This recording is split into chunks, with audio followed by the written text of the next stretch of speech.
Selamat siang, semoga hari ini kabarnya baik dan sehat selalu untuk kita semua.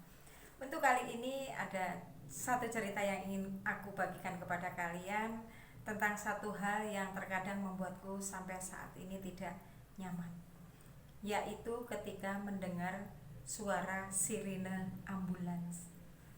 Jadi awal cerita bisa aku ceritakan kepada kalian, flashback lagi ke belakang. Ketika waktu itu kakakku mau dibawa ke rumah kebun, itu harus pakai ambulan. Karena kalau pakai mobil pribadi itu sangat tidak mungkin. Karena mungkin fasilitas yang tidak memadai dan tempat duduk ataupun tempat tidur yang tidak memadai. Nah, satu-satunya cara yaitu pakai ambulans. Ketika naik ambulans, baru keluar dari rumah sakit, baru keluar dari pintu gerbang rumah sakit, itu kakakku yang sakit sempat bilang, kayak orang meninggal aja, gitu. Kakakku sempat bilang begitu, dan sama perawatnya yang berada di sebelahnya cuma bilang, iya bu, nggak apa-apa bu, karena ini hanya bisa pakai ambulans gitu. Nah waktu itu aku juga nggak sempat berpikir jauh-jauh, karena memang begitu keluar dari rumah sakit itu sirine belum dinyalakan. Nah sesampai kita keluar keluar dari rumah sakit dan melewati jalannya itu rusak. Waktu itu jalan rusak dan sirine belum dinyalakan. Begitu sampai di jalan yang ramai keluar dari daerah tersebut, itu sirine langsung dinyalakan. Karena memang kalau mobil ambulans itu memang bergerak cepat dan melaju cepat dikarenakan kondisi pasien yang memang butuh waktu yang cepat, tergantung situasi dan kondisi pasien yang ada. Nah, ketika sirine itu dibunyikan, dan itu menjadi satu pengalaman yang pertama kali aku rasakan. Naik ambulans dan mendengar suara sirine ambulans dinyalakan. Waktu itu aku hanya bisa merasakan hal yang miris. Aku duduk di paling belakang, di sebelah pinggir, menghadap kakakku yang sakit waktu itu. Jadi kakakku di depanku ini, aku berada di paling belakang, otomatis kaki kakakku yang tepat berada di depanku. Nah, ketika suara sirine itu dinyalakan, aku hanya bisa melihat kaca mobil ambulan itu ke belakang. Jadi begini melihat ke belakang dan hanya bisa kayak menatap langit-langit gitu. Menatap langit-langit, dan di situ aku sangat sedih sekali. Kalau basa Jawane itu sampai berambangi. Jadi pingin keluar air mata gitu, saking miris bercampur sedih, dan nggak tahu apa yang, terkadang nggak tahu apa yang ada, rasa apa di dalam hati ini sama di pikiran ini. Yang ada itu hanya rasa miris dan sedih.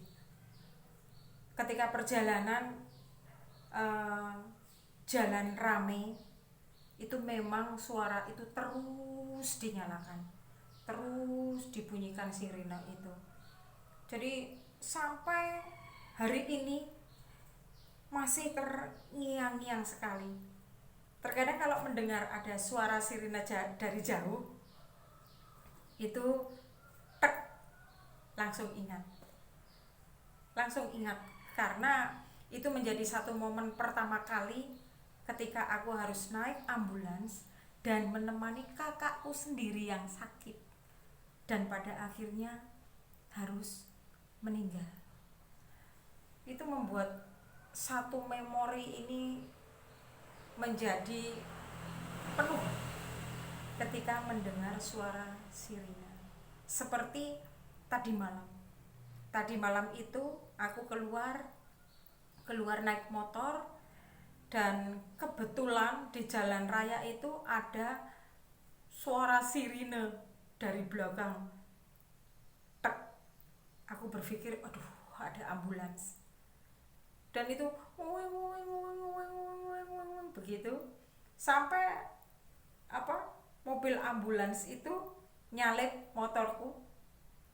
Itu yang depan sendiri ada pengawalan dari TNI. Mereka cuma naik motor, terus belakang motor TNI itu ada ambulans. Dan begitu lihat dalam ambulans itu sudah ada peti, berarti ambulans itu membawa orang yang sudah meninggal. Jadi waktu itu begitu melihat dan mendengar sirine serta ambulan yang melewati motorku, itu seperti ingin menangis, seperti mengingatkanku ketika aku harus menemani kakakku yang sakit dan akhirnya meninggal. Itu membuat hati sedih banget, membuat rasa ingin menangis. Terkadang ada hal yang sepertinya ingin aku lupakan, tetapi terkadang ada hal juga yang terpaksa mengingatkan satu memori yang terkadang harus aku lupakan dan harus aku pendam. Tapi ternyata memang terkadang hal itu sulit dan sulit dilupakan. Mudah-mudahan ada saatnya nanti semua itu bisa aku lepas, aku ikhlaskan semuanya, dan tidak membuatku merasa tidak nyaman. Karena memang saat ini masih menjadi waktu-waktu yang belum bisa melupakan sepenuhnya ataupun belum bisa menerima sepenuhnya takdir ini. Aku hanya bisa berharap mudah-mudahan kakakku yang sudah meninggal ditempatkan di sisi terbaik Tuhan Yang Maha Kuasa, diampuni segala dosa-dosanya dan beristirahat dengan tenang. Aku yang di sini, aku yang masih terus melanjutkan hidup, mudah-mudahan juga selalu diberi kesehatan yang baik, kebahagiaan, dan juga berkat yang melimpah. Mungkin hanya itu cerita yang bisa aku bagikan kepada kalian untuk hari ini. Semoga bermanfaat dan terima kasih sudah menonton videoku kali ini, dan tunggu cerita-cerita yang lain di video yang selanjutnya. Terima kasih.